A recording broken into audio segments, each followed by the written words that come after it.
20 ವರ್ಷಗಳ ಜರ್ನಲಿಸಮ್ ಕರಿಯರ್ನಲ್ಲಿ ಸಾರ್ಥಕ ಅನ್ನಿಸುವಂಥ ದಿನಗಳ ಕೆಲವೊಂದಷ್ಟು ಬಂದಿದ್ದಾವೆ. ಸಾರ್ಥಕ ಯಾವುದೋ ಒಂದು ವರದಿ ಬೆನ್ನತ್ಕೊಂಡು ವರದಿ ಮಾಡಿರ್ತೀವಿ, ಹಗಲು ರಾತ್ರಿ ಒಂದು ತನಿಖೆ ಅಂತ ಮಾಡಿರ್ತೀವಿ. ಅಂತಿಮವಾಗಿ ಇವ್ರು ಹೇಳಿದ್ದು ಕರೆಕ್ಟ್ ನೋಡಿ ಅಂತ ನ್ಯಾಯಾಲಯ ಹೇಳಿದಾಗ, ಯಾವುದೋ ಒಂದು ಒಳ್ಳೆ ತನಿಖಾ ಸಂಸ್ಥೆ ಹೇಳಿದಾಗ ಆಗತ್ತದು. ಇವತ್ತು ಹಂಗಾಯಿತು. ಯೋಗೇಶ್ ಗೌಡ ಕೊಲೆ ಪ್ರಕರಣ 2016 ಜೂನ್ 15ನೇ ತಾರೀಕು ಧಾರವಾಡದಲ್ಲಿ ಬೆಳಗ್ಗೆ ಜಿಮ್ನಲ್ಲಿ ವರ್ಕೌಟ್ ಮಾಡ್ತಾ ಇದ್ದ ಯೋಗೇಶ್ ಗೌಡ, BJP ಲೀಡ್ರು, ಜಿಲ್ಲಾ ಪಂಚಾಯತ್ ಸದಸ್ಯ, ಆತನನ್ನು ಜಿಮ್ಗೆ ನುಗ್ಗಿ ಬರ್ಬರವಾಗಿ ಕೊಂದುಬಿಟ್ರು. 1 ನಿಮಿಷ 8 ಸೆಕೆಂಡ್ನಲ್ಲಿ ಕೊಲೆ ಮುಗಿದೋಗಿತ್ತು. ಅವತ್ತೇ ಕೇಳಿ ಬಂದ ಮಾತು, ಇದು ಪೊಲಿಟಿಕಲ್ ರೈವಲ್ರಿಗಾಗಿದೆ ಅಂತ. ಮಾತು ಕೇಳಿ ಬಂತು ಅಂದ ತಕ್ಷಣ ಪ್ರಸಾರ ಮಾಡೋದಕ್ಕಾಗೋದಿಲ್ಲ ರೀ. ಅದಕ್ಕೆ ಅದರದೇ ಆದಂಥ ತನಿಖೆ ಇರುತ್ತವೆ, ಪ್ರೂಫ್ ಬೇಕಾಗತ್ತೆ. 6:30-7 ಗಂಟೆಗೆ ಅದು ಮರ್ಡರ್ ಆಗಿದೆ. ವಿಧಾನಸೌಧದಲ್ಲಿ ನಿಂತ್ಕೊಂಡು 2016 ಸಿದ್ದರಾಮಯ್ಯನವರ ಮೊದಲನೇ ಅವಧಿ ಹೋಮ್ ಮಿನಿಸ್ಟರ್ ಆಗಿ ಡಾಕ್ಟರ್ G. ಪರಮೇಶ್ವರ್ ಇದ್ದರು. 9:15 9:45 ಆಗಿಲ್ಲ, ಇನ್ನೂ ಟೈಮು. ಅಲ್ಲಿನ್ನೂ ಹೆಣ ಪೋಸ್ಟ್ ಮಾರ್ಟಮ್ ಆಗಿಲ್ಲ. ಹೋಮ್ ಮಿನಿಸ್ಟರ್ ನಿಂತ್ಕೊಂಡು ಹೇಳಿದ್ರು ಭೂ ವ್ಯಾಜ್ಯಕ್ಕಾಗಿ ಕೊಲೆ ನಡೆದಿದೆ ಅಂತ ಅಂದ್ಬಿಟ್ರು. ಎಲ್ಲ ಕೇಸಲ್ಲೂ ನನಗೆ ಗೊತ್ತಿಲ್ಲ ಅನ್ನೋರು ಈ ಕೇಸ್ನಲ್ಲಿ ಯಾಕೆ ಹಂಗೆ ಹೇಳಿದ್ರು? ಹೋಮ್ ಮಿನಿಸ್ಟರ್ ನಿಂತ್ಕೊಂಡು ಭೂ ವ್ಯಾಜ್ಯಕ್ಕಾಗಿ ಕೊಲೆ ನಡೆದಿದೆ ಅಂತ ಹೇಳ್ತಾ ಇದ್ದರೆ, ಹೋಮ್ ಮಿನಿಸ್ಟರ್ ಹಿಂದ್ಗಡೆ ವಿನಯ್ ಕುಲಕರ್ಣಿ ನಿಂತ್ಕೊಂಡಿದ್ರು. ಧಾರವಾಡದ ಜಿಲ್ಲಾ ಉಸ್ತುವಾರಿ ಸಚಿವರವರು, ಧಾರವಾಡ ಜಿಲ್ಲಾ ಉಸ್ತುವಾರಿ ಸಚಿವರು ನಿಂತ್ಕೊಂಡಿದ್ರು. 15ನೇ ತಾರೀಕು ಮರ್ಡರ್ ಆಯಿತು. 16ನೇ ತಾರೀಕು ಏನಿಲ್ಲ, 17ನೇ ತಾರೀಕು ಬೆಳಗ್ಗೆ ಸುದ್ದಿ, ಯೋಗೇಶ್ ಗೌಡ ಕೊಲೆ ಪ್ರಕರಣದಲ್ಲಿ 6 ಜನ ಆರೋಪಿಗಳು ಬಂದು ಸರೆಂಡರ್ ಆಗಿದ್ದಾರೆ, ಆಯುಧಗಳ ಸಮೇತ ಸರೆಂಡರ್ ಆಗಿದ್ದಾರೆ. ಏನು ಹೇಳಿ ಸರೆಂಡರ್ ಆದರು? ಯೋಗೇಶ್ ಗೌಡ್ರಿಗೂ ನಮಗೂ ಒಂದು ಸ್ವಲ್ಪ ರಿಯಲ್ ಎಸ್ಟೇಟ್ ಗಲಾಟೆ ಇದ್ವು. ಅವ್ರ ಜಮೀನು ಪಕ್ಕದಲ್ಲಿ ನಾವು ಒಂದು ಜಮೀನು ತಗೊಂಡಿದ್ವಿ, ಕಿರಿಕಿರಿ ಮಾಡ್ತಿದ್ವು, ಮರ್ಡರ್ ಮಾಡಿಬಿಟ್ಟಿದ್ದೀವಿ ನಾವು ಅಂತ. ಪೊಲೀಸರು ಆರೋಪಿಗಳನ್ನು ಕರ್ಕೊಂಬಂದರು, ಆಯುಧಗಳನ್ನು ತಗೊಂಬಂದರು, ಚಾರ್ಜ್ ಶೀಟ್ ಬರೆದು 90 ದಿನದಲ್ಲಿ ಚಾರ್ಜ್ ಶೀಟ್ ಹಾಕಿ ಮುಗೀತು ನಮ್ಮ ಕೆಲಸ ಅಂದರು. ಆದರೆ ಯೋಗೇಶ್ ಗೌಡ ಅಣ್ಣ ಗುರುನಾಥ್ ಗೌಡ, ಯೋಗೇಶ್ ಗೌಡ ಹೆಂಡತಿ ಮಲ್ಲಮ್ಮ, ಯೋಗೇಶ್ ಗೌಡ ತಾಯಿ ತುಂಗವ್ವ ಹಠ ಬಿಡಲಿಲ್ಲ. ಅವರು ಆರಂಭದಿಂದಲೂ ಹೇಳ್ತಾ ಬಂದು ದುರಂತ ನೋಡಿ ನಿಮಗೆ. 15ನೇ ತಾರೀಕು ಮರ್ಡರ್ ಆಗುತ್ತೆ, 14ನೇ ತಾರೀಕು ಯೋಗೇಶ್ ಗೌಡಗೊಂದು ಪತ್ರ ಬಂದಿರುತ್ತೆ, ಕೈ ಬರಹದಲ್ಲಿ ಬರೆದ ಪತ್ರ. ವಿನಯ್ ಕುಲಕರ್ಣಿ ನಿನ್ನ ಕೊಲೆ ಮಾಡಿಸೋದಕ್ಕೆ ಎಲ್ಲ ವ್ಯವಸ್ಥೆ ಮಾಡ್ಕೊಂಡಿದ್ದಾರೆ, ಹುಷಾರಾಗಿರುವಂತ. ಇವತ್ತು ಪತ್ರ ಬಂತು, ನಾಳೆ ಮರ್ಡರ್ ಆಯಿತು. ಯೋಗೇಶ್ ಗೌಡ ಹೆಂಡತಿ ವಿನಯ್ ಕುಲಕರ್ಣಿ ಮೇಲೆ ಕಂಪ್ಲೇಂಟ್ ಕೊಡೋದಕ್ಕೆ ಹೋದರೆ ಟಿಂಗ್ರಿಕರ್ ಅನ್ನೋ ಇನ್ಸ್ಪೆಕ್ಟರ್ ತಗೊಳ್ಳಿಲ್ಲ ಕಂಪ್ಲೇಂಟು. ಏನು ಪ್ರೂಫು ಅಂದ. ಆಕೆ ಪತ್ರ ಕೊಡ್ತಾಳೆ, ಆಯ್ತು ಇದನ್ನು ತನಿಖೆ ಮಾಡ್ತೀವಿ ಅಂತ ಇಟ್ಕೋತಾರೆ. ಆಕೆ ಕರೆದು ಮಾಡಿದ ಮೇಲೆ ರಾಜಕೀಯ ವೈಷಮ್ಯದ ಸಂಶಯ ಇದೆ ಅಂತ ಕಂಪ್ಲೇಂಟ್ ತಗೋತಾರಷ್ಟೇ, ವಿನಯ್ ಕುಲಕರ್ಣಿ ಹೆಸರು ಒಂದು ಬರಬಾರ್ದು ಅಂತ. ಹಾಕ್ಕೊಂಡಿರೋ ಯೂನಿಫಾರ್ಮ್ಗೆ, ತಗೊಂಡಿರೋ ಓತ್ಗೆ, ತಿಂತಾ ಇರುವ ಅನ್ನಕ್ಕೆ ನ್ಯಾಯ ಸಲ್ಲಿಸಬೇಕು ಅನ್ನುವಂಥವ್ರು ಯಾರೂ ಇದನ್ನು ಮಾಡೋದಿಲ್ಲ ರೀ ಪೊಲೀಸರು. ಅಂಥ ಕೆಲಸ ಮಾಡಿಟ್ರು. ಪಿಲ್ಲರ್ ಟು ಪೋಸ್ಟ್ ಓಡಾಡ್ತು ಆ ಕುಟುಂಬ ಪ್ರಕರಣವನ್ನು CBI ಕೊಡಿ ಅಂತ. ಹೆಂಗೆ ಕೊಡ್ತಾರೆ? ಕಾಂಗ್ರೆಸ್ ಗೌರ್ಮೆಂಟ್ ಇದೆ, ಆರೋಪ ಇರೋದು ಕಾಂಗ್ರೆಸ್ ನಾಯಕರೊಬ್ಬರ ಮೇಲೆ. ಅವರು ಮಿನಿಸ್ಟರು, ಧಾರವಾಡ ಜಿಲ್ಲೆಯ ದೊಡ್ಡ ಲೀಡ್ರು, ಲಿಂಗಾಯತ ಪಂಚಮಸಾಲಿ, ಕೊಲೆಯಾದವನು Lingayat Panchamasali. Pillar to post ಓಡಾಡಿದ್ರು. ಹೈಕೋರ್ಟಿಗೆ ಆ ಕುಟುಂಬ ಅಪ್ಲಿಕೇಶನ್ ಹಾಕ್ಕೊಂಡ್ರೆ ಅದನ್ನು ಆಬ್ಜೆಕ್ಟ್ ಮಾಡ್ತಾರೆ, ಬಂದು ಕೊಡಬೇಡಿ ಇದನ್ನು CBIಗೆ ಅಂತ. 2019ರಲ್ಲಿ 18 ಎಲೆಕ್ಷನ್ನು ಕಾಂಗ್ರೆಸ್ ಗೌರ್ಮೆಂಟ್ ಬಿದ್ದೋಯಿತು. 18ರಲ್ಲಿ ಕಾಂಗ್ರೆಸ್ಸು ಕುಮಾರಸ್ವಾಮಿ ಅವರ ಮೈತ್ರಿ ಸರ್ಕಾರ ಬಂತು, ಕಾಂಗ್ರೆಸ್ಸು JDS ಮೈತ್ರಿ. ಆಮೇಲೆ ಆಪರೇಷನ್ ಕಮಲ ಆಗಿ ಬಿದ್ದು 2019ರ ಎಂಡ್ನಲ್ಲಿ ಯಡಿಯೂರಪ್ಪನವ್ರ ಸರ್ಕಾರ ಬಂತು, BJP ಸರ್ಕಾರ ಬಂತು. ಬಂದ ತಕ್ಷಣ ಅವರದನ್ನು CBI ಕೊಟ್ಟರು. CBI ತನಿಖೆ ಶುರುವಾಯಿತು. ಒಂದಲ್ಲ ಎರಡಲ್ಲ ಈ ಪೊಲೀಸರು ಮಾಡಿದ ಹಲ್ಕಟಗಿರಿಗಳು ಹೊರಗೆ ಬಂದದ್ದು. I am controlling my self. ನನ್ನನ್ನು ನಾನು ಕಂಟ್ರೋಲ್ ಮಾಡ್ಕೊತಾ ಇದ್ದೀನಿ. ಇವತ್ತು ಬೂಟ್ ನೆಕ್ತಾ ಇದ್ರು ಇವರು ವಿನಯ್ ಕುಲಕರ್ಣಿದು ಧಾರವಾಡದ ಪೊಲೀಸರು. ಈ ಕೇಸ್ ಇದೆಯಲ್ಲ, ಕರ್ನಾಟಕದ ಪೊಲೀಸಿಂಗ್ಗೆ ಒಂದು ಬ್ಲ್ಯಾಕ್ ಸ್ಪಾಟ್ ಇದು, ಕಪ್ಪು ಚುಕ್ಕೆ ಅಂಥ ಪ್ರಕರಣ ಇದು. ನೀವು ನೋಡಬೇಕಾ ಚಾರ್ಜ್ ಶೀಟನ್ನು. ಕೊಲೆ ಮಾಡುವುದಕ್ಕಿಂತ ಮುಂಚೆ ವಿನಯ್ ಕುಲಕರ್ಣಿ ಹಿರಿಯ ಪೊಲೀಸ್ ಅಧಿಕಾರಿಗಳನ್ನು ಮತ್ತು ಕೊಲೆಯ ಮೂಲ ಸೂತ್ರಧಾರನನ್ನು ಕರೆಸಿ ತಮ್ಮ ಫಾರ್ಮ್ ಹೌಸ್ನಲ್ಲಿ ಮೀಟಿಂಗ್ ಮಾಡ್ತಾರೆ ಅಂತಿದೆ. ಅದರಲ್ಲಿ ಮೀಟಿಂಗ್ ಮಾಡ್ತಾರೆ, ಹೆಂಗೆ ಕೊಲೆ ಮಾಡೋದು ಅಂತ ಚರ್ಚೆ ಆಗುತ್ತೆ. ಅದು ಇದೆಲ್ಲೋ ಯು ಪಿಲಿ ನಡೀತಾ ಇತ್ತು, ಬಿಹಾರದಲ್ಲಿ ನಡೀತಾ ಇತ್ತು ಅಂತ ಕೇಳಿದ್ವಿ ನಾವು. ಅದು ಯಾವ ಚಂದಕ್ಕೆ ಧಾರವಾಡಕ್ಕೆ ವಿದ್ಯಾಕಾಶಿ ಅನ್ಬೇಕಪ್ಪ. ಇಂಥದ್ದು ನಡೆದಿದೆ ಅಲ್ಲಿ. ಪೊಲೀಸರು, ಕ್ರಿಮಿನಲ್ಗಳು, ಪಾಲಿಟಿಷಿಯನ್ಸು ಸೇರ್ಕೊಂಡು ಒಂದು ಕೊಲೆ ಮಾಡೋದು ಹೆಂಗೆ ಅಂತ ಚರ್ಚೆ ಮಾಡೋದು, ಕೊಲೆ ಮಾಡೋದು, ಆ ನಂತರ ಅದನ್ನು ಮುಚ್ಚಾಕೋದು ಹೆಂಗೆ ಅಂತ ವ್ಯವಸ್ಥೆ ಮಾಡೋದು. ಹಾಕಿ ಚಪ್ಪಡಿ ಕಲ್ಲಿ ಎಳೆದ್ಬಿಟ್ರೆ ಆ ಕೇಸಿನ ಮೇಲೆ. ಈಗ ಬಂದಿದೆ ಒಬ್ಬೊಬ್ಬರಿಗೆ ಟಿಂಗ್ರೀಕರ್ ದೋಷಿ ಅಂತ ಸಾಬೀತಾಗಿದೆ. ಉಳಿದವರು ಉಲ್ಟಾ ಪಲ್ಟಾ ಸಾಕ್ಷಿ ಹೇಳಿದ್ರಲ್ಲ, ಸುಳ್ಳು ಸಾಕ್ಷಿ ಹೇಳಿದ ಪ್ರಕರಣ ದಾಖಲು ಮಾಡಿ ಇವ್ರ ಮೇಲೆ ಅಂತ ಜಡ್ಜ್ಮೆಂಟ್ನಲ್ಲಿದೆ. 2017ರಲ್ಲಿ ನೋಡಿ, ಪೊಲೀಸರು ಮುಗಿಸ್ಬಿಟ್ರು ಇದನ್ನು, ಚಂದ ಕೇಸ್ ಮುಗಿಸಿದ್ರು. 2017ರಲ್ಲಿ 17 ಸೆಪ್ಟೆಂಬರ್ನಲ್ಲಿ ಇನ್ನೊಬ್ಬ ಪೊಲೀಸು DYSP ತುಳಜಪ್ಪ ಸುಲ್ಪಿ ಅಂತ, ಆತ ಗುರುನಾಥ ಗೌಡ್ರ ಹತ್ರ ಹೋಗ್ತಾನೆ, ಯೋಗೇಶ್ ಗೌಡ್ರ ಅಣ್ಣನ ಹತ್ರ. ಕೇಸ್ ಮುಗಿದುಬಿಟ್ಟಿದೆ, ಯಾಕೆ ಸುಮ್ಮನೆ ಬಡದಾಡ್ತೀಯ ಮಿನಿಸ್ಟ್ರ್ ವಿರುದ್ಧ, ಅವ್ರ ಹತ್ರ ಗನ್ ಇದ್ದಾವೆ, ಜನ ಇದ್ದಾರೆ, ಭಾಳ ಚಂದ ಎದುರಿಸುವಿಕೆ ಕಲೆ ಇದು. ಗುರುನಾಥ ಗೌಡ್ರ ಹತ್ರ ಹೋಗಿ ಹೇಳೋದು. ಗುರುನಾಥ ಗೌಡರು ಒಂದು ಶಾಣೆತನ ಮಾಡಿದ್ರು. ಇದೇ ವಿಷುವಲ್ ನೋಡಿ, CCTV ಫುಟೇಜ್ ಇದು.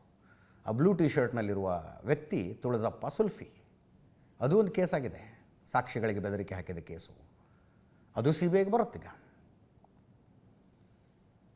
ಗುರುನಾಥ ಗೌಡರು CCTV ಫುಟೇಜ್ ಸೇವ್ ಮಾಡಿಟ್ಕೊಂಡ್ರು, ಜೊತೆಗೆ ತಮ್ಮ ಮೊಬೈಲ್ನಲ್ಲಿ ರೆಕಾರ್ಡ್ ಮಾಡ್ಕೊಂಡ್ರಿ ಎಲ್ಲವನ್ನು. ಅದನ್ನು ರಾಜ್ಯದ ಜನರಿಗೆ ತೋರಿಸ್ಬೇಕು ಅಂತ ಅನೇಕ ಚಾನಲ್ಗಳ ಹತ್ರ, ಮಾಧ್ಯಮಗಳವ್ರ ಹತ್ರ ಹೋದರು. ಎಲ್ಲೂ ಆಗಲಿಲ್ಲ. ಫೈನಲಿ ನಮ್ಮ ಹತ್ರ ಬಂದರು. ಏಷ್ಯಾನೆಟ್, ಸುವರ್ಣ ನ್ಯೂಸ್. ನಮ್ಮ ಬಗ್ಗೆ ನಾವೇ ಹೇಳ್ಕೋಬಾರ್ದು, ಭಾಳ ಗಂಭೀರವಾಗಿ ತಗೊಂಡ್ವಿ ನಾವು ಅದನ್ನು, ಬಹಳ ಗಂಭೀರವಾಗಿ ತಗೊಂಡ್ವಿ. ಧಾರವಾಡದಲ್ಲಿ ಇಂಥದ್ದು ನಡೆಯುತ್ತಾ? ಧಾರವಾಡದಲ್ಲಿ ಇದಾದ ನಂತರ ವಿನಯ್ ಕುಲಕರ್ಣಿ ಈ ಗುರುನಾಥ ಗೌಡರನ್ನು ತಮ್ಮ ಫ್ರೆಂಡ್ ಮಹೇಶ್ ಶೆಟ್ಟಿ ಅನ್ನೋರು ಮನೆಗೆ ಕರೆಸ್ಕೊಂಡು ಅಲ್ಲಿ ಧಮಕಿ ಹಾಕೋದು. ಬಿಟ್ಟು ಬಿಡು ಇದನ್ನು, CBIಗೆಲ್ಲ ಕೊಡಬೇಕು ಅಂತೇಳಿ ನೀನು ಕೋರ್ಟ್ಗೆ ಹೋಗಂಗಿಲ್ಲ. ಬಿಡಲಿಲ್ಲ ಮನುಷ್ಯ, ಹೋಯಿತು CBIಗೆ. ಒಂದು ಮರ್ಡರ್ ಕೇಸಿನ ಇನ್ವೆಸ್ಟಿಗೇಷನ್ ಹೆಂಗೆ ನಡೀಬೇಕು ಅನ್ನೋದಕ್ಕೆ ಎಕ್ಸಾಂಪಲ್ ಅನ್ನುವ ರೀತಿಯಲ್ಲಿ ಚಾರ್ಜ್ ಶೀಟ್ ಕೊಟ್ಟರು ನೋಡಿ CBIನವರು. ಇದನ್ನು ನೋಡಿದ ಮೇಲೆ ನನಗೆ ಅರ್ಥ ಆಗಿದ್ದು, ಯಾಕೆ ಜನ CBI ತನಿಖೆ ಕೊಡಿ, CBI ತನಿಖೆ ಕೊಡಿ ಅಂತಾರೆ ಅಂತ. ಬಸವರಾಜ್ ಮುತ್ಗಿ ಆ್ಯಂಡ್ 5 ಅದರ್ಸ್ ಹೋಗಿ ಸರೆಂಡರ್ ಆಗಿದ್ದು ಪೊಲೀಸರಿಗೆ. ಅವರು ಮರ್ಡರ್ನಲ್ಲಿ ಇರಲೇ ಇಲ್ಲ. ಅವರು CBI ಇನ್ವೆಸ್ಟಿಗೇಷನ್ ಶುರು ಆದಮೇಲೆ ಗೊತ್ತಾಗಿದ್ದು ಅವರು ಬರೀ ಸರೆಂಡರ್ ಆಗಿದ್ದಾರೆ, ಮರ್ಡರ್ ಮಾಡಿದವರು ಬೇರೆಯವರೇ ಇದ್ದಾರೆ ಅಂತ. 7 ಜನನ ಎಳ್ಕೊಂಡು ಬಂತು CBI ಟೀಮು, 7 ಜನನ ಎಳ್ಕೊಂಡ್ಬಂತು. ಅಂತಿಮವಾಗಿ ವಿನಯ್ ಕುಲಕರ್ಣಿ ಹೆಗಲಿ ಕೈ ಹಚ್ಚಿದ್ರು. ಟೋಟಲ್ಲು 21 ಜನ ಆರೋಪಿಗಳಿದ್ರಲ್ಲಿ. ಆರೋಪಿಗಳ 21 ಜನ. ಆನಂತರ ಕೇಸ್ ಎಲ್ಲೆಲ್ಲಿಗೋ ಹೋಯಿತು, ಏನೇನೋ ಆಯಿತು. ಅದರ ನಡುವೆ ಸಾಕ್ಷಿಗಳಿಗೆ ಬೆದರಿಕೆ. ಸಾಕ್ಷಿ ಹೇಳೋದಕ್ಕೆ ಹೋಗೋಕ್ಕಿಂತ ಮುಂಚೆ ಪೊಲೀಸರು ಪ್ರಕರಣದ ಸಾಕ್ಷಿಗಳನ್ನು ತಮ್ಮ ಜೀಪ್ನಲ್ಲಿ ಕೂಡಿಸ್ಕೊಂಡು ವಿನಯ್ ಕುಲಕರ್ಣಿ ಫಾರ್ಮ್ ಹೌಸಿಗೆ ಕರ್ಕೊಂಬರೋದಂತೆ. ಅಲ್ಲಿ ಕಟಕಟೆಯಲ್ಲಿ ನಿಂತ್ಕೊಂಡು ಏನು ಉತ್ತರ ಕೊಡಬೇಕು ಅನ್ನೋದನ್ನು ಅವ್ರಿಗೆ ಹೇಳಿಕೊಡೋದು, ಆಮೇಲೆ ಅವ್ರನ್ನ ಕೋರ್ಟಿಗೆ ಕರ್ಕೊಂಬರೋದು. ಎಲ್ಲರೂ ನೋಡಿದ್ದೀರೇನ್ರಿ ಇಂಥವನ್ನೆಲ್ಲ? ಪೊಲೀಸರು ಕರ್ಕೊಂಡು ಬರೋದು.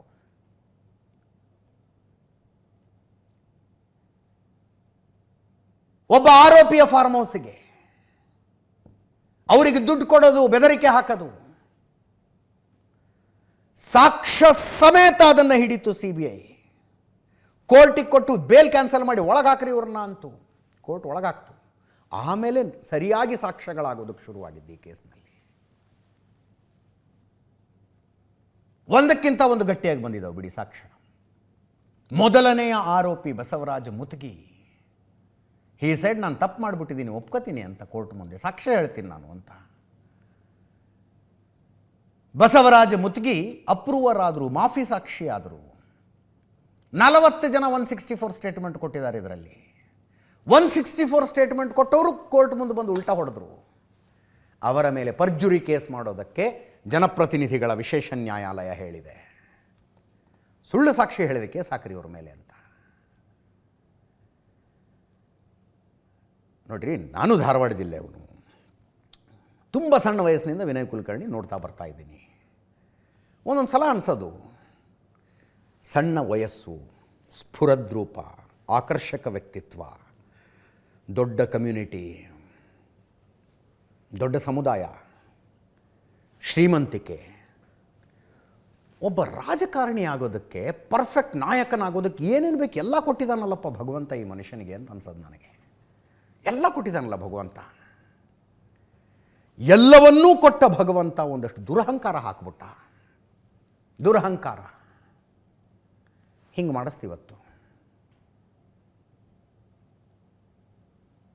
ಅಂದರೆ ನಾನು ಮನಸ್ಸು ಮಾಡಿದ್ರೆ ಯಾರನ್ನಾದರೂ ಮರ್ಡರ್ ಮಾಡಿಸ್ತೀನಿ, ಯಾರನ್ನಾದರೂ ಸರೆಂಡರ್ ಮಾಡಿಸ್ತೀನಿ, ನನಗೆ ಹೆಂಗೆ ಬೇಕೋ ಹಂಗೆ ಚಾರ್ಜ್ ಶೀಟ್ ಹಾಕಿಸ್ತೀನಿ.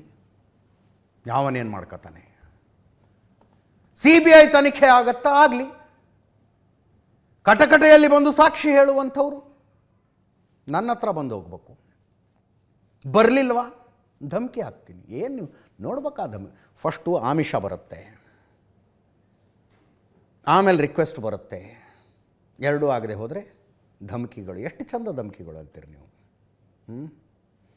ಯಾಕೆ ಬೇಕು? ನೀವು ಬೆಂಗಳೂರಾಗಿರೋರು, ವಯಸ್ಸಾಗಿರೋ ಅಪ್ಪ ಅಮ್ಮ ಅಷ್ಟೇ ಊರಲ್ಲಿರ್ತಾರೆ, ನಿಮಗೆಲ್ಲ ಯಾಕೆ ಬೇಕು ಇವೆಲ್ಲ ಅಂತಾರೆ.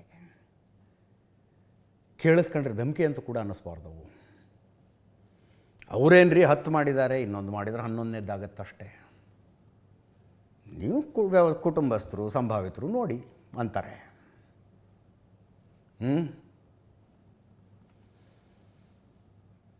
ಏಷ್ಯಾನೆಟ್ ಸುವರ್ಣ ನ್ಯೂಸ್ ಈ ಜಡ್ಜ್ಮೆಂಟ್ ಬಂದ ದಿವಸ ಒಂದು ಹೆಮ್ಮೆಯನ್ನು ಅನುಭವಿಸುತ್ತೆ. ಯಾವ ಆಮಿಷ, ಧಮಕಿ, ಬೆದರಿಕೆ ಇವ್ಯಾವಕ್ಕೂ ಮಣಿಯದೆ ಪೊಲೀಸರಿಗಿಂತ ಒಂದು ಹೆಜ್ಜೆ ಮುಂದೆ ಹೋಗಿ ನಾವು ಇನ್ವೆಸ್ಟಿಗೇಷನ್ ಮಾಡಿದ್ವಿ. ಕೊಲೆಗೆ ಬಳಸಿದ ಕಾರನ್ನು ಪೊಲೀಸರು ಮೆನ್ಷನ್ ಕೂಡ ಮಾಡಲಿಲ್ಲ. ನಾವು ತೋರಿಸಿದ್ವಿ ಇಂಥಲ್ಲಿದೆ ನೋಡ್ರಿ ಕಾರದು ಅಂತ. ಪೊಲೀಸ್ ತನಿಖೆಯ ಲೂಪೋಲ್ಗಳನ್ನು ಒಂದೊಂದಾಗಿ ನಿಮ್ಮ ಎದುರಿಗಿಡ್ತಾ ಬಂದ್ವಿ. ಸಾಕ್ಷ್ಯನಾಶದ ಪ್ರಯತ್ನ, ಸಾಕ್ಷಿ ಸಮೇತ ನಿಮ್ಮೆದುರಿಗಿಟ್ವಿ ನಾವು. ಪ್ರಕರಣ ದಿನದಿಂದ ದಿನಕ್ಕೆ ಟೈಟ್ ಆಗ್ತಾ ಬಂತು. ಅಂತಿಮವಾಗಿ ಶಿಕ್ಷೆಯಾಗಿದೆ. ಜರ್ನಲಿಸಮ್ ಕರಿಯರ್ನಲ್ಲಿ ಮತ್ತೊಂದು ಸಾರ್ಥಕತೆಯ ಕ್ಷಣ ಅಷ್ಟೆ. ಕ್ವಿಕ್ಕಾಗಿ ನನಗೆ ಆ ಕಾರ್ಪೊರೇಟ್ ಜಿಹಾದ್ ಬಗ್ಗೆ ಮಾತಾಡೋದಕ್ಕಿದೆ. ಪ್ರಧಾನಿ ನರೇಂದ್ರ ಮೋದಿಯವರು ಕರ್ನಾಟಕದಲ್ಲಿದ್ದರು, ಆದಿಚುಂಚನಗಿರಿ ಮಠದಲ್ಲಿದ್ದರು. 100 ಕೋಟಿ ರೂಪಾಯಿ ವೆಚ್ಚದಲ್ಲಿ ನಿರ್ಮಿಸಲಾಗಿರುವಂಥ ದೇವಸ್ಥಾನವನ್ನು ಲೋಕಾರ್ಪಣೆ ಮಾಡಿ ತುಂಬ ಮೆಚ್ಚಿಕೊಂಡ್ರು. ಅದನ್ನು ಬೆಳಗ್ಗೆ 10:05 ಲ್ಯಾಂಡ್ ಆದರು HALನಲ್ಲಿ. ಮುಖ್ಯಮಂತ್ರಿ ಸಿದ್ದರಾಮಯ್ಯನವರು ಪ್ರಧಾನಮಂತ್ರಿಗಳನ್ನು ಬರಮಾಡಿಕೊಂಡ್ರು. ಈ ಫೋಟೋ ಬಹಳ ವೈರಲ್ ಆಗಿದೆ ಇವತ್ತು. ಏನೋ ಹೇಳಿದ್ರಂತೆ. ಕರ್ನಾಟಕದ ಪರವಾಗಿ 18 ಮನವಿಗಳ ಪಟ್ಟಿಯೊಂದನ್ನು ಮುಖ್ಯಮಂತ್ರಿಗಳು ಪ್ರಧಾನಮಂತ್ರಿಗಳಿಗೆ ಕೊಟ್ಟರು. 18 ಬೇಡಿಕೆಗಳು. ಇದಾದ ನಂತರ ಹೆಲಿಕಾಪ್ಟರ್ ಮೂಲಕ ಆದಿಚುಂಚನಗಿರಿ ಮಠಕ್ಕೆ ಪ್ರಧಾನಮಂತ್ರಿಗಳು ಹೋದರು. 11:20 ಗೋರಕ್ಷನಾಥರ ತಪಸ್ಸಿನ ಜಾಗ ಜ್ಞಾನಪೀಠ ದರ್ಶನ ಪಡೆದರು. ಕಾಲಭೈರವೇಶ್ವರ ಮಂದಿರದಲ್ಲಿ ಪೂಜೆ ಮಾಡಿದ್ರು. ಬಾಲಗಂಗಾಧರನಾಥ ಸ್ವಾಮಿ ಗದ್ದಿಗೆಗೆ ನಮಸ್ಕರಿಸಿದರು. 11:35 ಭೈರವೈಕ್ಯ ದೇವಸ್ಥಾನವನ್ನು ಲೋಕಾರ್ಪಣೆ ಮಾಡಿದ್ರು. ದೇವೇಗೌಡರು ವೇದಿಕೆಯ ಮೇಲಿದ್ದರು, ನಮಸ್ಕರಿಸಿ ಮಾತನಾಡಿದ್ರು ಪ್ರಧಾನಮಂತ್ರಿಗಳು.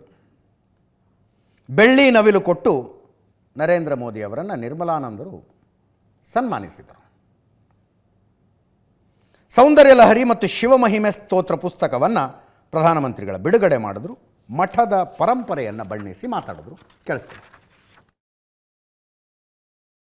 श्री आदि चुंचनगिरी महासंस्थान मठ अन्न, अक्षर, आरोग्य, अध्यात्म, आश्रय, अरण्य, आकलु, अनुकंपा और अनुबंध इन 9 सिद्धांतों पर कार्य करता है। इसी भावना से मैं आप सभी के सामने 9 ऐसे क्षेत्र रखना चाहता हूं जहां हम सभी मिलकर एक सामूहिक संकल्प ले सकते हैं। यह हमारा मंडिया पानी के महत्व को समझता है। यह पूरा क्षेत्र मां कावेरी के आशीर्वाद से पला बढ़ा है और इसलिए मेरा पहला आग्रह है कि हम सभी पानी बचाने और पानी के बेहतर प्रबंधन का संकल्प लें। मेरा दूसरा आग्रह पेड़ और प्रकृति से जुड़ा है। एक पेड़ मां के नाम अभियान के तहत करोड़ों लोगों ने अपनी माताओं के नाम पर पेड़ लगाए हैं। हम भी अपनी मां के सम्मान में पेड़ जरूर लगाएं और धरती माता की रक्षा का संकल्प लें। मेरा तीसरा आग्रह स्वच्छता को लेकर है। धार्मिक स्थल हो, सार्वजनिक स्थान हो, गांव हो या शहर, हर जगह स्वच्छता बनाए रखना ये हम सबकी सामूहिक जिम्मेदारी है। ये हमारा कर्तव्य है। मेरा चौथा आग्रह स्वदेशी और आत्मनिर्भरता से जुड़ा है। हम भारतीय उत्पादों को अपनाएं, भारतीय मैन्युफैक्चरर्स और उद्योगों को मजबूत करें, वोकल फॉर लोकल के मंत्र को लेकर के जिए। मेरा पांचवा आग्रह देश की सुंदरता को देखने से जुड़ा है। हम अपने देश को जानें, हम देश के अलग अलग कोने में घूमें, डोमेस्टिक टूरिज्म को बढ़ावा दें। साथियों, मंड्या मेहनती किसानों की भूमि है। मेरा छठा आग्रह किसानों से है कि वे केमिकल मुक्त, केमिकल फ्री प्राकृतिक खेती की ओर बढ़ें। मेरा सातवां आग्रह स्वस्थ खान-पान से जुड़ा है। अभी हमारे बीच आदरणीय श्री देवेगौड़ा जी मौजूद है। वे रागी मुद्दे को लोकप्रिय बनाने के लिए जाने जाते हैं। ಲವ್ ಜಿಹಾದು, ಲ್ಯಾಂಡ್ ಜಿಹಾದು, ಇತ್ತೀಚೆಗೆ ಹುಬ್ಳಿಯಲ್ಲಿ ಜಿಮ್ ಜಿಹಾದ್ ಅಂತ ಕೇಳಿದ್ವಿ. ಈಗ ಕಾರ್ಪೊರೇಟ್ ಜಿಹಾದಿನ ಮಾತು ನಡೀತಾ ಇದೆ. ಮಹಾರಾಷ್ಟ್ರದಲ್ಲಿ ಓಪನ್ ಅಪ್ ಆಗಿರುವಂಥ ದೊಡ್ಡ ಸ್ಟೋರಿ ಇದು. ನಾವು ಯುದ್ಧ ಯುದ್ಧ ಯುದ್ಧ ಅಂತ ಯುದ್ಧದ ಅಪ್ಡೇಟ್ ಕೊಡ್ತಾ ಕೊಡ್ತಾ ಕೊಡ್ತಾ ಕೊಡ್ತಾ ಇದನ್ನು ಟಚ್ ಮಾಡಿರಲಿಲ್ಲ. ಇವತ್ತು ಸ್ವಲ್ಪ ಡಿಟೇಲಾಗೆ ಮಾತಾಡೋಣ ಇದರ ಬಗ್ಗೆ. ಮಹಾರಾಷ್ಟ್ರದ ನಾಸಿಕ್ ಅಲ್ಲಿ TCS ಕಂಪನಿ ಇದೆ. TCSನವ್ರದ್ದು BPO ಇದೆ, ಕಾಲ್ ಸೆಂಟರು, ಟಾಟಾ ಕನ್ಸಲ್ಟೆನ್ಸಿ ಸರ್ವಿಸಸ್, ನಾಸಿಕ್ನ ಇಂದಿರಾನಗರದಲ್ಲಿ. ಅನೇಕ ಕಂಪನಿಗಳ ಥರ ಈ ಕಂಪನಿನೂ ನಡ್ಕೊಂಡು ಹೋಗ್ತಿತ್ತು. ಇಲ್ಲಿ ಕೆಲಸ ಮಾಡುವ ಹುಡುಗಿಯ ತಂದೆ ತಾಯಿ ಮನೇಲಿ ಏನೋ ಒಂದು ಗಮನಿಸ್ತಾರೆ. ಇಡೀ ಸ್ಟೋರಿ ಹೆಂಗೆ ಹೊರಗೆ ಬಂತು ಅನ್ನೋದನ್ನು ಹೇಳ್ತಾ ಇದ್ದೀನಿ ನಾನು ನಿಮಗೆ. ಮಗಳು ಒಂದು ದಿವಸ ಸೂರ್ಯೋದಯಕ್ಕಿಂತ ಮೊದಲೇ ಊಟ ಮಾಡ್ತಾ ಇರ್ತಾಳೆ. ಇನ್ನೂ ಬೆಳಗ್ಗೆ ಆಗಿರೋದಿಲ್ಲ, ಕತ್ಲಿರುತ್ತೆ, ಇನ್ನು ಊಟ ಮಾಡ್ತಾ ಇರ್ತಾಳೆ. ಯಾಕೆ ಅಂದರೆ ಹಸುವಾಗಿತ್ತು ಅಂದಂತೆ. ವಿಚಿತ್ರ ಅನ್ಸುತ್ತೆ ಸ್ವಲ್ಪ ಅಪ್ಪ ಅಮ್ಮಂಗೆ. ಬೆಳಗ್ಗೆ 4:30-5 ಗಂಟೆಗೆ ಊಟ ಮಾಡಿದ್ದೀವಳು ಅಂತ. ಅದಾದ ಮೇಲೆ ಆಫೀಸಿಗೆ ಹೋದ್ಲು. ಸಂಜೆ ಮನೆಗೆ ಬಂದಳು. ಏನಾದ್ರು ತಿಂತೀಯ ಅಂದರೆ ಊಟ ಆಗಿದೆ ಅಂದ್ಲು. ರಾತ್ರಿ ಊಟ ಮಾಡಿದ್ಲು. ನೆಕ್ಸ್ಟ್ ಡೇ ಅದು ರಿಪೀಟ್ ಆಯಿತು. ಅದರ ಮಾರನೇ ದಿನವೂ ರಿಪೀಟ್ ಆಯಿತು. ಸ್ವಲ್ಪ ಗಮನ ಇಟ್ಟರು ತಂದೆ ತಾಯಿ. ಆಕೆ ರೂಮ್ನಲ್ಲಿ ನಮಾಜ್ ಮಾಡ್ತಾ ಇದ್ದದ್ದು ಗೊತ್ತಾಯ್ತು ಅವ್ರಿಗೆ. ಅವರೇನು ಕೇಳಲಿಲ್ಲ ಮಗಳನ್ನು. ಆಕೆಯ ಕೊಲೀಗ್ಸ್ ಜೊತೆ ಕೆಲಸ ಮಾಡ್ತಾಯಿದ್ದು ಹುಡುಗಿರು ಒಂದಷ್ಟು ಜನ ಪರಿಚಯ ಇದ್ದರು ಅಪ್ಪ ಅಮ್ಮಂಗೆ. ಅವ್ರ ಹತ್ರ ಹೋಗ್ತಾರೆ ಇವರು, ಏನಾಗ್ತಿದೆ ಮಗಳು ಹಿಂಗೆ ಮಾಡ್ತಿದ್ದಾಳೆ ಅಂತ. ಅವರ ಪೈಕಿ ಒಬ್ಬ ಹುಡುಗಿ, ನಿಮ್ಮ ಮಗಳದೊಂದೇ ಅಲ್ಲ, ನಮ್ಮ ಆಫೀಸಲ್ಲಿ ಭಾಳ ಜನರ ಕಥೆ ಹಾಗಾಗಿದೆ ಅಂತಂದ್ಲು. ಎಲ್ಲರೂ ಕರೆದು ಮಾತಾಡಿಸ್ತಾರೆ, ಇವ್ರು ಏನಾಗ್ತಿದೆ ಆಫೀಸಲ್ಲಿ ಅಂತ.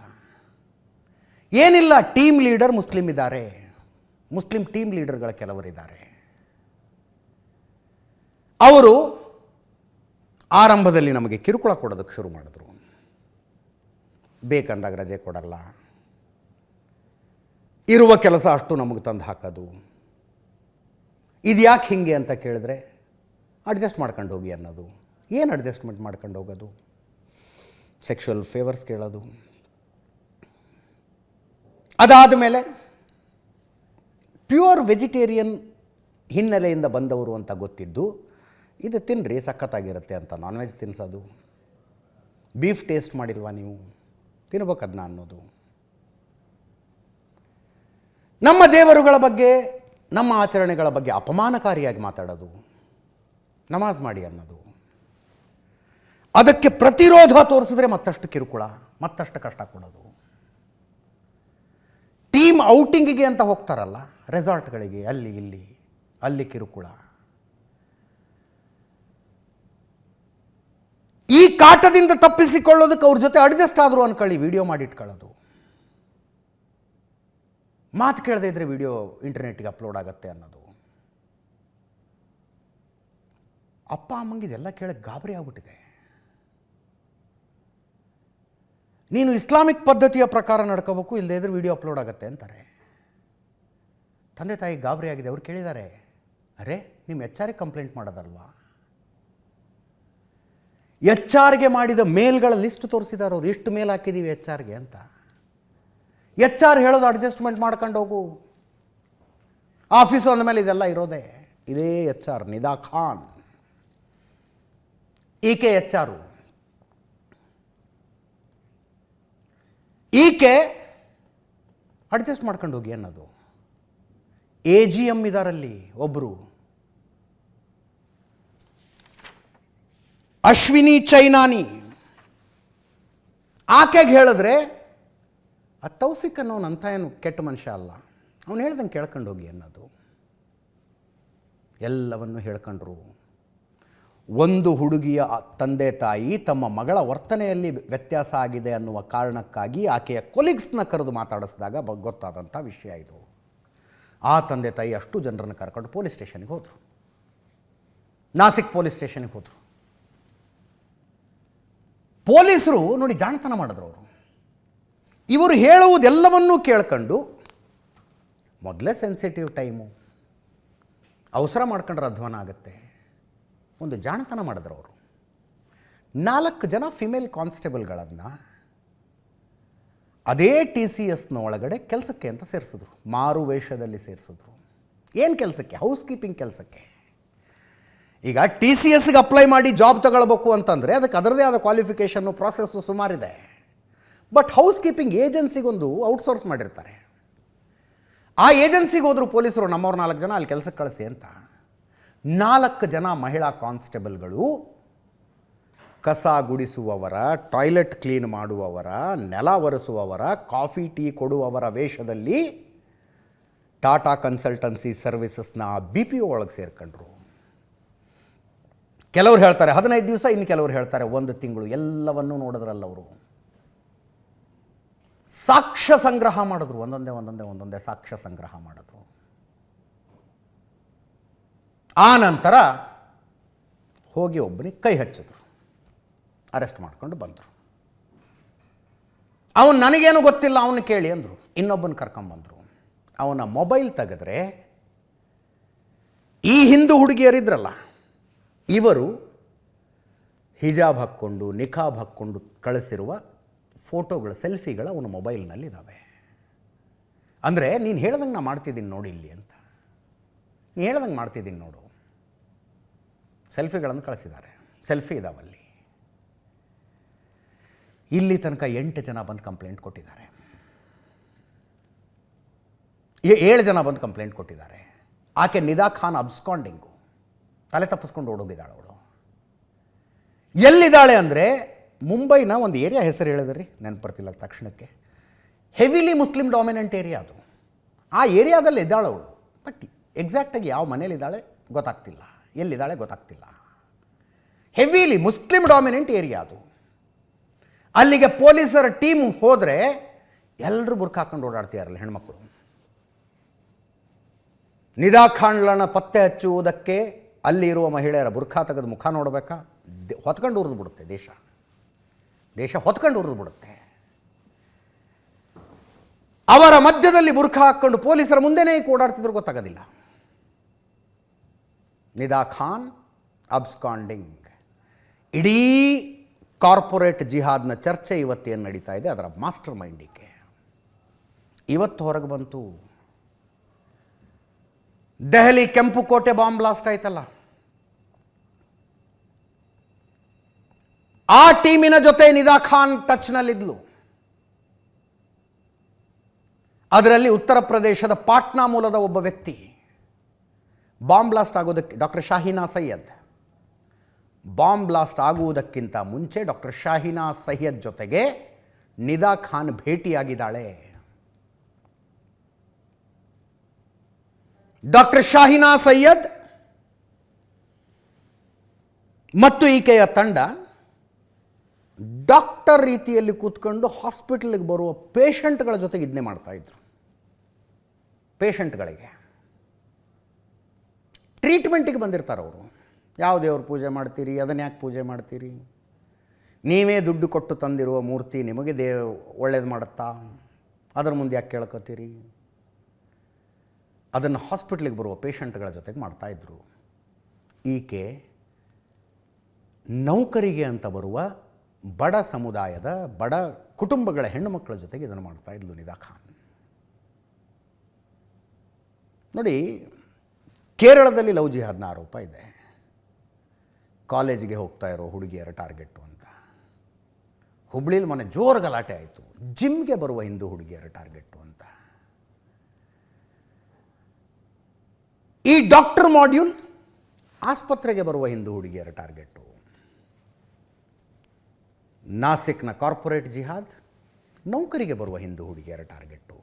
ಇನ್ನು ಎಲ್ಲಿ ಹೋಗ್ಬೇಕು ಹೇಳ್ರಿ, ಎಲ್ಲಿ ಹೋಗಬೇಕು? SIT ರಚನೆಯಾಗಿದೆ. ಇವರು ಸಿಕ್ಕಾಕೊಂಡ ತಕ್ಷಣ ತಮ್ಮ ಈಕೆ ನಿದಾ ಖಾನ್ ಅಂತೂ ಸೋಷಿಯಲ್ ಮೀಡಿಯಾದಲ್ಲಿ ಪ್ರೆಸೆನ್ಸೇ ಇಲ್ಲ. ಈಗ ಹಾಕಿದ್ದು ಎಲ್ಲನೂ ಡಿಲೀಟ್ ಮಾಡಿಬಿಟ್ಟಿದ್ದಾಳೆ.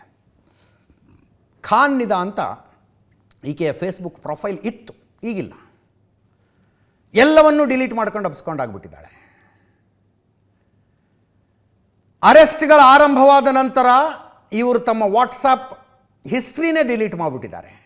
ಬಟ್ ಎಲ್ಲ ರಿಕವರ್ ಆಗ್ತವೆ. ಎಲ್ಲಿ ಹೋಗ್ತವೆ ರೀ ಅವು, ಎಲ್ಲಿ ಹೋಗ್ತವೆ? ಸಿಕ್ಕಿಬೀಳುತ್ತಿದ್ದು. ನನ್ನ ಪ್ರಶ್ನೆ ಇರೋದು, ಈ ದೇಶದಲ್ಲಿ ತಮ್ಮನ್ನು ತಾವು ಜಾತ್ಯತೀತರು ಅಂತ ಕರ್ಕೊಂಡು ತಮ್ಮ ಬೆನ್ನು ತಾವೇ ಚಪ್ಪರಿಸ್ಕೊಂಡು ಓಡಾಡ್ತಾರಲ್ಲ, ಇದ್ರ ಬಗ್ಗೆ 2 ಶಬ್ದ ಮಾತಾಡಬೇಕು ಅನ್ಸೋದಿಲ್ಲವಾ ಇವರಿಗೆ? 2 ಶಬ್ದ ಮಾತಾಡಬೇಕು ಅನ್ಸೋದಿಲ್ವಾ? ಸ್ತ್ರೀ ಸಮಾನತೆಯ ಬಗ್ಗೆ ಪುಂಖಾನುಪುಂಖವಾಗಿ ಮಾತಾಡ್ತಾರೆ. ಒಬ್ಬ ಹೆಣ್ಣು ನೌಕರಿ ಮಾಡಿ ಸಂಬಳ ಪಡೆಯುವುದೇ ಸ್ತ್ರೀ ಸಮಾನತೆಯ ಫಸ್ಟ್ ಕುರುಹು ಅನ್ನುವಂತೆ ಮಾತಾಡ್ತಾರೆ. ಅದಕ್ಕೆ ಹೋಗಿದ್ರಿ ಆ ಹೆಣ್ಮಕ್ಳು ಒಂದು BPOನಲ್ಲಿ ಕೆಲಸ ಮಾಡೋದಕ್ಕೆ. ಅಲ್ಲಿ ಅವರು 4 ವರ್ಷಗಳ ಕಾಲ ಅನುಭವಿಸಿದ ನರಕ 2022ರಿಂದ 26 ತನಕ ನಡ್ಕೊಂಡು ಬಂದಿದೆ. ಇದು ಹುಬ್ಬಳ್ಳಿ ಕೇಸ್ನಲ್ಲಿ ಹೇಳಿದ್ರೆ ಅವರವರು ಒಂದೇ ಇದ್ದಾರೆ, ನಿಮ್ಮದೇನು ಅವರವರು ಒಂದೇ ಇದ್ದಾರೆ. ಇಲ್ಲಿ ಅವರವರು ಒಂದಿಲ್ಲ, ಬಂದು ಬೆನ್ನತ್ತಿ ಸಾಲಾಗಿ ಬಂದು ಕಂಪ್ಲೇಂಟ್ ಕೊಡ್ತಾ ಇದ್ದಾರೆ. ನಾವು ಇದನ್ನು ಅನುಭವಿಸಿದ್ದೀವಿ ಅಂತ. 2 ಮಾತಾಡಿ. ಈ ನಿದಾ ಖಾನ್ಗೆ ಇಮ್ರಾನ್ ಅನ್ನುವಂಥವನು ಯಾರೋ ಮಲೇಷ್ಯಾದಲ್ಲಿ ಟಚ್ನಲ್ಲಿದ್ದಂತೆ. ಅವರ ಜೊತೆಗೆ ಈ ಹುಡುಗಿರನ್ನ ಮಾತಾಡಿಸ್ತಿದ್ದಂಥವನು, ಈಕೆ ಮಾತಾಡಿಸ್ತಿದ್ಲಂತೆ. ಒಬ್ಬ ಹಿಂದೂ ಹುಡುಗ ಕಂಪ್ಲೇಂಟ್ ಕೊಟ್ಟಿದ್ದಾನ್ರಿ ಬಂದು, ನನಗೂ ಕಿರುಕುಳ ಕೊಟ್ಟರು, ಇಸ್ಲಾಮಿಕ್ ಕನ್ವರ್ಟ್ ಆಗುವಂಥ ಗಂಟು ಬಿದ್ದಿದ್ದಾರೆ ನನಗೆ ಅಂತ.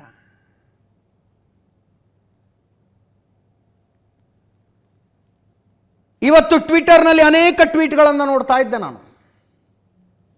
ನಮ್ಮ ಕಂಪ್ನೀಲಿ ಹಿಂಗಾಗ್ತಿದೆ, ನಮ್ಮ ಕಂಪ್ನೀಲಿ ಹಿಂಗಾಗ್ತಿದೆ, ನಮ್ಮ ಬೇರೆ ಬೇರೆ ಮಲ್ಟಿನ್ಯಾಷನಲ್ ಕಂಪನಿಗಳಲ್ಲಿ ನೌಕರಿ ಮಾಡ್ತಾ ಇರೋರು ಮಹಾರಾಷ್ಟ್ರದ ಮುಖ್ಯಮಂತ್ರಿಗಳನ್ನು, ಪೊಲೀಸ್ ಅಧಿಕಾರಿಗಳನ್ನು ಟ್ಯಾಗ್ ಮಾಡಿ ಮಾಡಿ ಮಾಡಿ ಮಾಡಿ ಟ್ವೀಟ್ ಮಾಡ್ತಾ ಇದ್ದಾರೆ. ಅಂದರೆ ಇದು ವ್ಯವಸ್ಥಿತವಾಗಿ ನಡೀತಾ ಇದೆಯಾ? ಇದು ಹೊರಗೆ ಬಂದಿರೋದು ಇಲ್ಲಿ ಮಾತ್ರ, TCS ಮಾತ್ರ ಹೊರಗೆ ಬಂದಿದೆಯಾ ಅನ್ನೋ ಡೌಟ್ ಬರ್ತಾ ಇದೆ. ಏನು ಮಾಡ್ಬೇಕಂಗಿದ್ರಿ ಇದರಿಂದ ಹೊರಗೆ ಬರೋದಕ್ಕೆ? ಅರೆ ಒಂದು ಕಂಪನಿಯಲ್ಲಿ ಒಂದು ನೌಕರಿಗೆ ಅಂತ ಸೇರಿಕೊಂಡಾಗ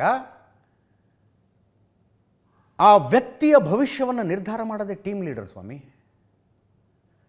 ನಮ್ಮಲ್ಲಿ ಸಣ್ಣ ಸಣ್ಣ ಟೀಮ್ಗಳಿದ್ದಾವೆ, 5-6 ಜನರದ ಟೀಮ್ ಇರುತ್ತೆ. ಆ ಟೀಮ್ಗೆ ಒಬ್ಬ ಲೀಡರ್ ಇರ್ತಾರೆ.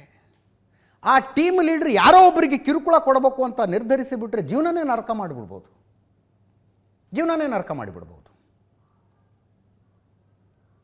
ಅದನ್ನೇ ಮಾಡ್ತಾ ಇದ್ರಿ ಇವರು. ಅಂದರೆ ಈಗ ನಾಳೆ ಯಾವುದಾದ್ರೂ ಕಂಪನಿಗೆ ಹೋಗಿ ಕೆಲಸಕ್ಕೆ ಸೇರ್ಕೊಂಡವ್ರು ನನ್ನ ಟೀಮ್ ಲೀಡರ್ ಯಾರು ಅಂತ ಹೆಸರು ಕೇಳ್ಬೇಕಾ? ಇನ್ನು ಮುಂದೆ ಮುಸ್ಲಿಂ ಟೀಮ್ ಲೀಡರ್ಗಳ ಕೈಯಲ್ಲಿ ನಾವು ಕೆಲಸ ಮಾಡೋದಿಲ್ಲ ಅಂತ ಹೇಳ್ಬೇಕಾ?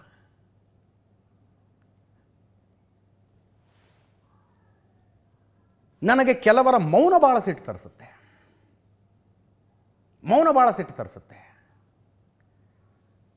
ಭಯೋತ್ಪಾದಕ ಚಟುವಟಿಕೆ ನಡೆದ ತಕ್ಷಣ ಧರ್ಮಕ್ಕೂ ಭಯೋತ್ಪಾದನೆಗೂ ಸಂಬಂಧ ಇಲ್ಲ.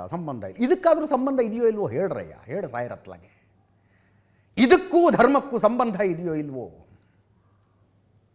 ಅಷ್ಟು ಹೇಳಿ ಯಾವುದಾದ್ರು ಹಾಳು ಕೆರೆನೋ ಬಾವಿನೋ ನೋಡ್ಕೊಳ್ಳಿ ನೀವು.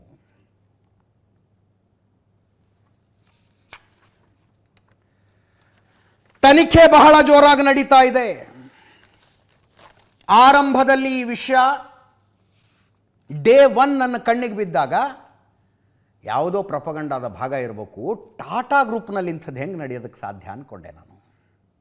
ಟಾಟಾ ಗ್ರೂಪ್ನಲ್ಲಿ ಹೆಂಗೆ ಇದು ನಡೆಯೋದಕ್ಕೆ ಸಾಧ್ಯ ಅಂತ. ಟಾಟಾದವರು ಈ ಪ್ರಕರಣದ ಅಷ್ಟು ಆರೋಪಿಗಳನ್ನು ಕೆಲಸದಿಂದ ವಜಾ ಮಾಡಿ ಇಂಟರ್ನಲ್ ಇನ್ವೆಸ್ಟಿಗೇಷನ್ಗೆ ಆರ್ಡರ್ ಮಾಡಿದ್ದಾರೆ. ನಾನು ಕೇಳೋದು 4 ವರ್ಷ ಬೇಕಾಯ್ತಾ ನಿಮಗೆ? ಪ್ರತಿಯೊಂದು ಆಫೀಸ್ನಲ್ಲೂ ಪಾಶ್ ಅಂತ ಒಂದಿರುತ್ತಲ್ವಾ?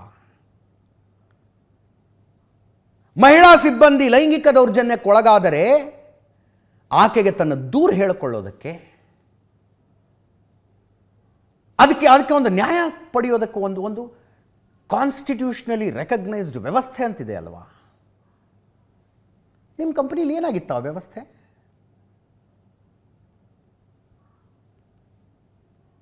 ನಾಲ್ಕು ವರ್ಷ ನೆಗೆದು ಬಿದ್ದು ಹೋಗಿತ್ತ ಆ ವ್ಯವಸ್ಥೆ? ಯಾರು ಕಂಪ್ಲೇಂಟೇ ಕೊಟ್ಟಿಲ್ಲ ಅಂದರೆ ಐ ಕ್ಯಾನ್ ಅಂಡರ್ಸ್ಟ್ಯಾಂಡ್ ರೀ, ಏನು ಮಾಡ್ಬೇಕು ಪಾಪ ಅವರು ಅಂತ. ಇಮೇಲ್ಗಳ ಪ್ರಿಂಟ್ಔಟ್ಗಳಿದಾವೆ ನಮ್ಮ ಹತ್ರ, ಇವ್ರು ಕೊಟ್ಟಿರೋ ಕಂಪ್ಲೇಂಟದ್ದು ಏನೇನು ಕಿರುಕುಳ ಆಗ್ತಿದೆ ತಮಗೆ, ಲೈಂಗಿಕ ಕಿರುಕುಳ ಅಂತ. ಟೀಮ್ ಔಟಿಂಗ್ ಅಂತ ಕರ್ಕೊಂಡೋಗಲ್ಲಿ ಏನೇನು ಮಾಡ್ತಾರೆ ಅನ್ನೋದನ್ನು ವಿವರವಾಗಿ ಬರೆದು ಕೊಟ್ಟಿದ್ದಾರೆ ಅವರು. Shem.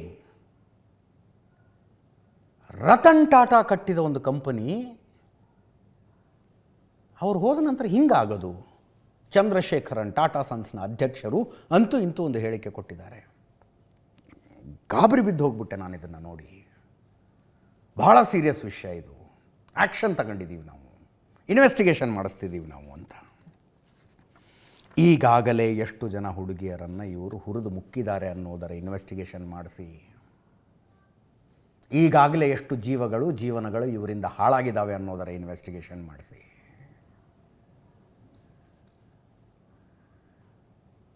ನಿದಾ Khan is still absconding. ಎಲ್ಲಾದರೂ ಈಕೆ ಕಾಣಿಸುವ ಸಾಧ್ಯತೆ ಕಡಿಮೆ, ಬುರ್ಖ ಹಾಕ್ಕೊಂಡು ಓಡಾಡ್ತಾ ಇರುವ ಕಾರಣಕ್ಕೆ ನಾಸಿಕ್ ಪೊಲೀಸರಿಗೆ ಅನ್ನಿಸ್ತಾ ಇದೆ ಮುಂಬೈನ ಒಂದು ಪರ್ಟಿಕ್ಯುಲರ್ ಏರಿಯಾದಲ್ಲಿ ಈಕೆ ಇದ್ದಾಳೆ ಅಂತ. ಎಲ್ಲರೂ ಕಾಣಿಸಿದ್ರೆ ಹೇಳಿ.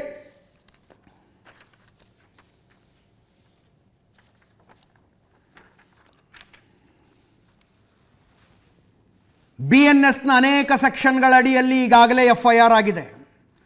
ಟೀಮ್ ಲೀಡರ್ಗಳಾದ ಆಸಿಫ್ ಅನ್ಸಾರಿ, ಶಫಿ ಶೇಖ್, ರಜಾ ಮೆಮೋನ್, ಶಾರುಖ್ ಖುರೇಶಿ, ತೌಸಿಫ್ ಅತ್ತಾರ್, ಡ್ಯಾನಿಶ್ ಮತ್ತು ಅಶ್ವಿನಿ ಚೈನಾನಿ AGM. ಈಕೆಗೂ ತೌಸಿಫ್ ಅತ್ತಾರ್ಗೂ ಕನೆಕ್ಷನ್ ಇತ್ತು. ಇಷ್ಟು ಜನರನ್ನು ಅರೆಸ್ಟ್ ಮಾಡಿದ್ದಾರೆ. ಇದು ಮಾಫಿಯಾ ರೀತಿಯಲ್ಲಿ ಕೆಲಸ ಮಾಡ್ತಾ ಇರುವ ಸಾಧ್ಯತೆ ಬಹಳ ದಟ್ಟವಾಗಿದೆ. ಮಾಫಿಯಾ ರೀತಿಯಲ್ಲಿ 11 ಅಧಿಕಾರಿಗಳ SITನ ACP ಸಂದೀಪ್ ಮಿಟ್ಕೆ ಅವರ ನೇತೃತ್ವದಲ್ಲಿ ಮಹಾರಾಷ್ಟ್ರ ರಾಜ್ಯ ಸರ್ಕಾರ ರಚನೆ ಮಾಡಿದೆ. ಒಬ್ಬ ಮಹಿಳೆಯ ಕಂಪ್ಲೇಂಟು, ಆತನಿಗೆ ಮದುವೆಯಾಗಿತ್ತು, ನನ್ನ ಹತ್ರ ಹೇಳಲಿಲ್ಲ, ನಿನ್ನನ್ನು ಮದುವೆ ಮಾಡ್ಕೊಳ್ತೀನಿ ಅಂತ ಹೇಳಿ ನನ್ನನ್ನು ಲೈಂಗಿಕವಾಗಿ ಬಳಸಿಕೊಂಡ. ಆ ನಂತರ ನನಗೆ ಗೊತ್ತಾಯಿತು ಅವನಿಗೆ ಆಲ್ರೆಡಿ ಮದುವೆ ಆಗಿದೆ ಅಂತ. ಈಗ ಕನ್ವರ್ಟ್ ಆಗುವಂತ ಕೂತ್ಕೊಂಡಿದ್ದಾನೆ. ಕಾರ್ಪೊರೇಟ್ ಜಿಹಾದ್ ಸಂಬಂಧ ಇಲ್ಲಿ ತನಕ 14 FIRಗಳ ದಾಖಲಾಗಿದ್ದಾವೆ. ಮುಸ್ಲಿಮರ ರೀತಿಯಲ್ಲಿ ಆ ಕಂಡಿ ಟೋಪಿ ಬರುತ್ತಲ್ಲ, ರಂಜಾನ್ನ ಸಂದರ್ಭದಲ್ಲಿ ಇದನ್ನು ಹಾಕ್ಕೋಬೇಕು ನೀನು ಅಂತ ನನಗೆ ಕಿರುಕುಳ ಕೊಟ್ಟರು ಅಂತ ಒಬ್ಬ ಹುಡುಗ ಬಂದು ಕಂಪ್ಲೇಂಟ್ ಕೊಟ್ಟಿದ್ದಾನೆ. ಕೇಂದ್ರ ಕಾರ್ಮಿಕ ಸಚಿವಾಲಯದ ಮೆಟ್ಟಿಲೇರಿದ IT ಉದ್ಯೋಗಿಗಳ ಒಕ್ಕೂಟ NITES, information technology employees senate, national information technology employees ಸೆನೆಟ್ನವರು ಕಂಪ್ಲೇಂಟ್ ಕೊಟ್ಟಿದ್ದಾರೆ. ಪೊಲೀಸ್ ತನಿಖೆ ಎಲ್ಲಿ ತನಕ ಹೋಗಿದೆ ಅಂದರೆ, ಇವರೊಂದು ಟೀಮ್ ಮೀಟಿಂಗಿಗೆ ತ್ರಯಂಬಕೇಶ್ವರದ ಹತ್ರ ಒಂದು ರೆಸಾರ್ಟಿಗೆ ಹೋಗಿದ್ರಂತೆ. ಆ ರೆಸಾರ್ಟ್ಗೆ ಹೋಗಿ ಆ ದಿನದ CCTV ಫುಟೇಜ್ಗಳನ್ನು ಕೂಡ ರಿಟ್ರೀವ್ ಮಾಡ್ಕೊಂಡು ಬಂದಿದ್ದಾರೆ ಪೊಲೀಸರು. ತನಿಖೆ ನಡಿಬೇಕಿತ್ತು. ಜೊತೆಗೆ ಏನೋ ನಾಸಿಕ್ನ ಒಬ್ಬ ಉದ್ಯೋಗಿಯ ತಂದೆ ತಾಯಿಗೆ ಏನೋ ಡೌಟ್ ಬಂದು ಇವರು ಕೆದಕದಕ್ಕೆ ಹೋದಾಗ ಇಷ್ಟೆಲ್ಲ ವಿಷಯ ಹೊರಗೆ ಬಂದಿದೆ. ಯಾರೂ ಇದನ್ನು ಅನುಭವಿಸಬೇಕಾಗಿಲ್ಲ.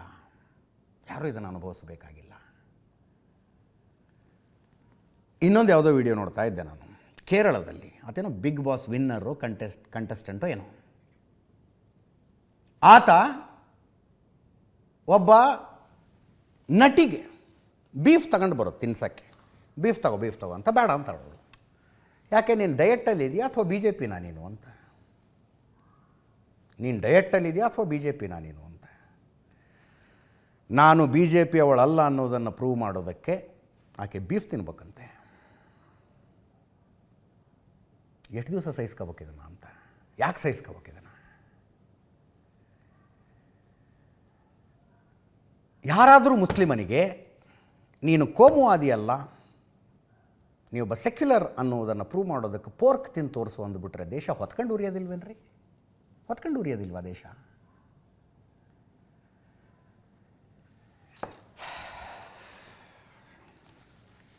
ಏನೋ ಟಫ್ ಡೇಸ್ ಆರ್ ಹೆಡ್ ಅನ್ನಿಸ್ತಾ ಇದೆ ಇದನ್ನೆಲ್ಲ ನೋಡ್ತಾ ಇದ್ರೆ. ಮುಂದಿನ ಸುದ್ದಿಗೆ ಹೋಗೋಣ. ರಾಜ್ಯ ರಾಜಕಾರಣದ್ದು. ದಾವಣಗೆರೆ ದಕ್ಷಿಣ ವಿಧಾನಸಭಾ ಕ್ಷೇತ್ರದ ಉಪಚುನಾವಣೆಗೆ ಮತದಾನ ಮುಗಿದ ನಂತರದ ಕಂಪನ ಇನ್ನೂ ನಿಲ್ತಾ ಇಲ್ಲ. ಮುಸ್ಲಿಂ ವೋಟ್ ಡಿಸ್ಟರ್ಬ್ ಆಗಿದ್ದಾವೆ ಅಲ್ಲಿ ಅನ್ನೋದು ಗೊತ್ತಾಗ್ತಾ ಇದೆ. ಅಬ್ದುಲ್ ಜಬ್ಬಾರ್ MLC ಅವರನ್ನು KPCC ಅಲ್ಪಸಂಖ್ಯಾತರ ಘಟಕದ ಅಧ್ಯಕ್ಷ ಸ್ಥಾನದಿಂದ ಕೆಳಗಿಳಿಯಿರಿ ಅಂತ ರಾಜೀನಾಮೆ ತಗೊಂಡ್ರು. ಆ ವಿಷಯದ ಬಗ್ಗೆ ಪ್ರತಿಕ್ರಿಯೆ ಕೊಡುವಾಗ KPCC ಅಧ್ಯಕ್ಷ DK ಶಿವಕುಮಾರ್ ಅವರು ಹೇಳಿದ್ರು, ನಾನೊಂದು ರಿಪೋರ್ಟ್ಗೆ ವೇಟ್ ಮಾಡ್ತಾ ಇದ್ದೀನಿ, ಬಂದ ಮೇಲೆ ನೋಡೋಣ ಅಂತ. ಇವತ್ತು ಏಕಾಏಕಿ ಜಬ್ಬಾರನ್ನು ಕಾಂಗ್ರೆಸ್ ಪಕ್ಷದಿಂದಲೇ ಉಚ್ಚಾಟನೆ ಮಾಡಿದ ಆದೇಶ ಹೊರಟಿದೆ.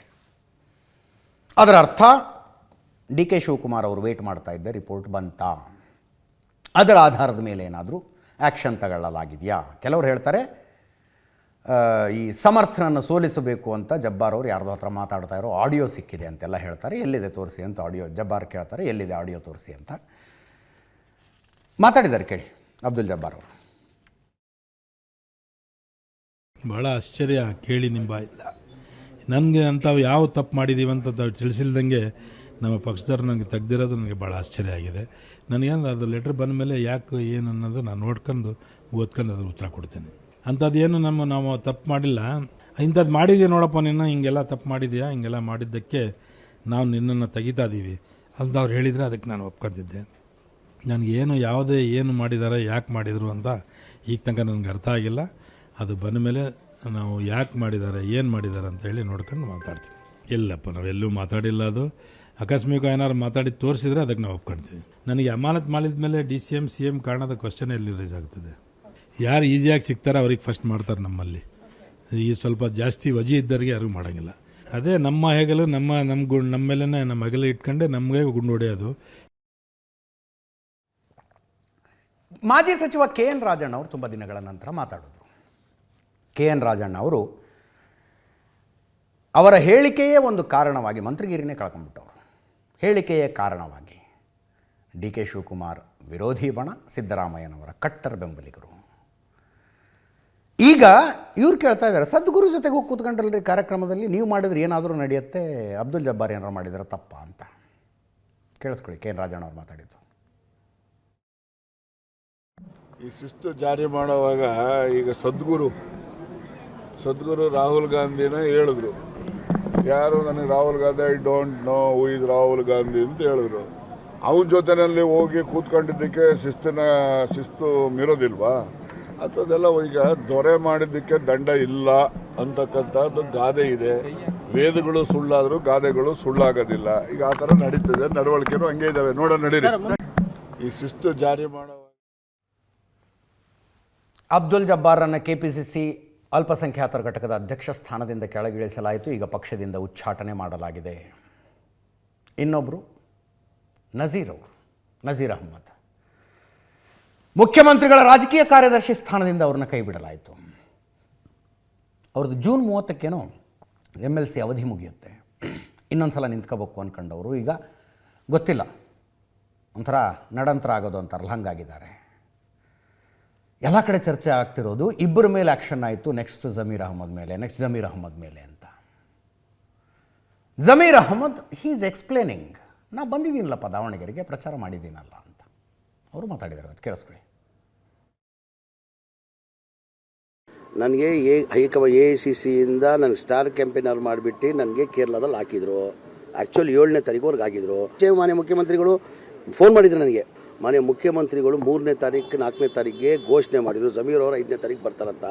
ನಾನೇ ಸ್ವತಃ ವೇಣುಗೋಪಾಲ್ ಅವರು ರಿಕ್ವೆಸ್ಟ್ ಮಾಡ್ಕೊಂಡು, ಸರ್ ಮಾನ್ಯ ಮುಖ್ಯಮಂತ್ರಿಯಿಂದ ಘೋಷಣೆ ಮಾಡಿಬಿಟ್ಟಿದ್ದಾರೆ ಸರ್, ನಾನು ಹೋಗಲೇಬೇಕಾಗ್ತದೆ ಅಂತ ರಿಕ್ವೆಸ್ಟ್ ಮಾಡ್ಕೊಂಡು ನಾನು ಬಂದಿದ್ದೀನಿ.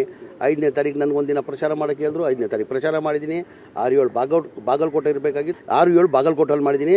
ಹಂಗೂ ಪ್ರೆಸ್ ಮೀಟ್ ಮಾಡುವಾಗ ನಾನು ದಾವಣಗೆರೆಯಲ್ಲಿ ಇನ್ನೂ ನನಗೆ ಅಗತ್ಯ ಇರೋದು 7ನೇ ತಾರೀಕು ಬರ್ತೀನಿ ಅಂತಲೂ ಹೇಳೋಗಿದ್ದೀನಿ. ನನ್ನ ಅಗತ್ಯ ಇದೆ ಕರೆದ್ರೆ ನಾನು ಬರ್ತಾ ಇದ್ದೆ. ಇನ್ನು ಅವ್ರು ಏನು ಅದು ಕೇಳಿಲ್ಲ, ನಾನು ಹೇಳಿಲ್ಲ. ನಾವು ಯೂಶಲಿ ಹೆಂಗೆ ಹೋಗ್ತೀನಿ, ನಾವು ಪ್ರತಿ ಸಲ ಹೋಗ್ತೀನಿ, ಹಂಗೆ ಹೋಗಿದ್ದೀನಿ, ಮಾತಾಡ್ಕೊಂಡು ಬಂದಿದ್ದೀನಿ. ಈಗ ಮಾಡಬೇಕಾದ್ರೆ ಟಾರ್ಗೆಟ್ ಯಾರು ಮಾಡಬೇಕು? ಸುರ್ಜೇವಾಲಾ ಮಾಡಬೇಕು, ಡಿ ಕೆ ಶಿವಕುಮಾರ್ ಅವರು ಮಾಡಬೇಕು, ಮಾನ್ಯ ಮುಖ್ಯಮಂತ್ರಿಗಳು ಮಾಡಬೇಕು. ಅವ್ರು ಯಾರನ್ನ ಮಾಡಿದಾರಾ? ಬೇರೆ ಯಾರು ಮಾತ್ರ ಅರ್ಥ ಇಲ್ಲ. ಈಗ ನಸೀರ್ ಇದರೊಂದಿಗೆ ಇವತ್ತಿನ ನ್ಯೂಸ್ ಅವರ್ ಮುಗಿಸ್ತಾ ಇದ್ದೀವಿ. ನೇರ ದಿಟ್ಟ ನಿರಂತರ ಸುದ್ದಿಗಾಗಿ ನೋಡ್ತಾ ಇರಿ ಏಷ್ಯಾನೆಟ್ ಸುವರ್ಣ ನ್ಯೂಸ್.